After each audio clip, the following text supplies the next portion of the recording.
Kaibigan, ito pakinggan mo. Meron akong tanong. Gusto mo bang yumaman? Alam mo, sa totoo lang, wala namang problema sa pagyaman. Walang problema sa pagkakaroon ng masaganang pamumuhay o masaganang buhay.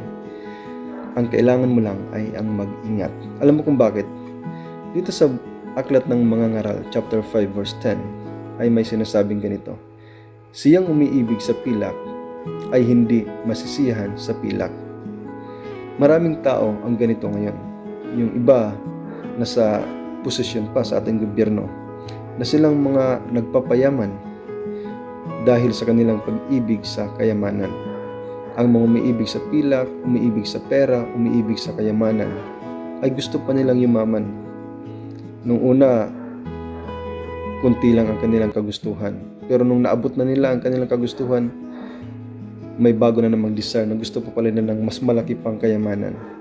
At ang paraan na kanilang ginagawa ay sa paraang hindi na kaaya-aya, hindi na sa tamang paraan. Alam mo, ito yung nagagawa ng mga taong walang totoong pananampalataya sa ating Panginoon. At ang tamang paraan, ang kinakailangan natin para mapigilan, para maiwasan natin ito sa ating sarili, na hindi natin magawa ang bagay na ito, ay ang tamang relasyon, ang tamang pananampalataya sa ating Panginoong Hesus.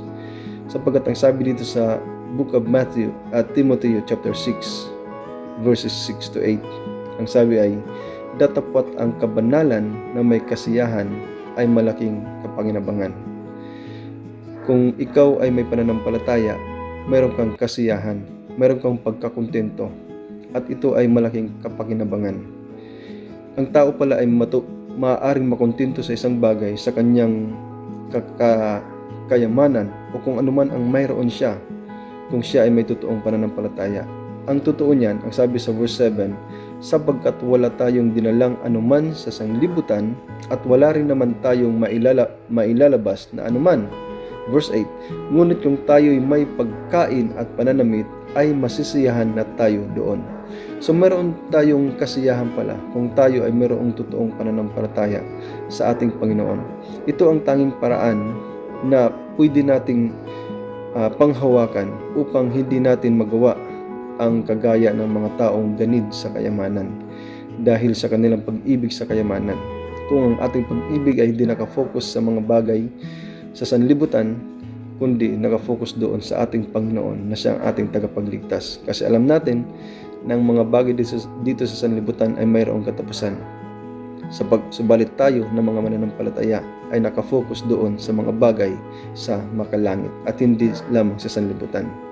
So, mag-focus tayo. Kung meron tayong Panginoon, malalabanan natin ang mga bagay na ito. Maiiwasan natin na mangyari sa ating buhay. Magkaroon tayo ng kasiyahan sa kung ano man ang meron tayo. Hindi naman masama ang yumaman kung ito ay kailangan. Anong ibig sabihin? Kung ito ay magagamit natin sa tamang paraan. At ang yumaman na hindi pagkuha sa mga bagay na hindi sa atin. Kasi ang Bible naman, may record siya na talagang may mga taong mga mayayaman, kagaya nila Haring Solomon. Ang Panginoon ay nagbibigay siya ng kayamanan sa mga tao. Pero, ang sabi nga ng Biblia, sa Matthew chapter 6 verse 33, datapwat hanapin muna ninyo ang kanyang kaharian at ang kanyang katwiran, at ang lahat ng mga bagay na ito ay pawang idaragdag sa inyo. Idadagdag niya na lamang yon. Siya na po ang magpuprovide ng lahat ng ating mga kailangan, hindi ng kung ano ang ating kagustuhan. Kung tayo ay mayroong Panginoon, magkakaroon tayo ng kasiyahan at hindi ng kapalaluan ng anumang kayamanan dito sa sanlibutan. Ingat!